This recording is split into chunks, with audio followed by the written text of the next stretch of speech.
We've finished almost all the necessary and advanced features of the app except for one. That is, when an instructor cancels a class, all the members who've booked that class need to receive a mail or a notification that the class is cancelled. Open Schedule Class Controller. And right here, after cancelling the class, we need to notify and do other necessary tasks. But imagine writing all that code of sending a mail and everything right here. It's going to get messy and unmaintainable. The main task of this method here is just to delete or cancel the class, which isn't complicated. Laravel provides a way to manage this. We can create an event when an instructor cancels a class, and then in another place we can listen to the event and perform required actions. So events serve as a great way to decouple various aspects of your application. Let's create an event and listener for the same. Save artisan, make event, and let's call it class cancelled.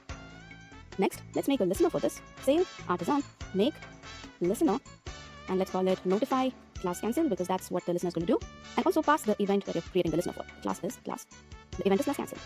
Yeah. So event is created and so is the listener. Let me open both of them. Next, we need to register this event listener in the event service provider. Right here, just like this. This is the event and this is the listener. So let's copy the same and use it for our event and listener. Our event is class cancelled and our listener is notify class cancel. Okay. Next, we'll define the event. An event class is simply a data container that will hold information related to the event. In our case, we want to pass the schedule class object to this event. So let's define it here in the constructor. Say public schedule class. Now I'm using the new feature of PHP 8 constructor property promotion, so we don't have to do this like we used to do before. Schedule class, here say public schedule class, and then down here you say this schedule class equals schedule class. Now this is too long. We don't have to do any of that. What we just did before this, simply adding public here does all that job for us. So that's it. The event contains no other logic. Now our listener will receive the event instance in this handle method. So we can just say schedule class. We can access it here using event schedule class like so.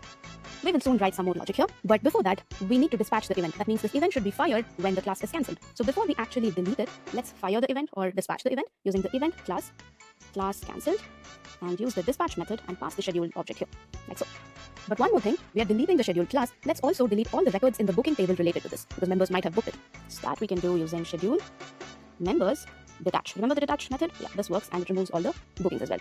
Okay, we have created our event. We have the necessary data. We have created the listener. We've registered both the event and listener, and we've dispatched the event. We don't know if this works yet. Let's find out in the next video.